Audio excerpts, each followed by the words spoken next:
Mulle meeldib Viimsi vaikus.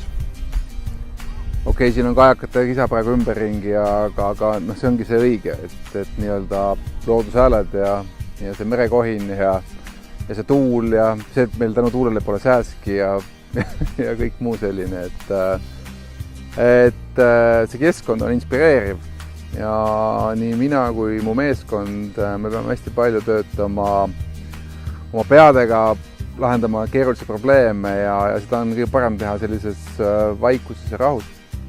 Ja see on ka põhjus näiteks, miks mina kolisin kõik oma ettevõtted hoopis Viimsisse Tallinnast ära, sellepärast et Tallinnas sul ei ole sellist rahu, nagu sul on Viimsis.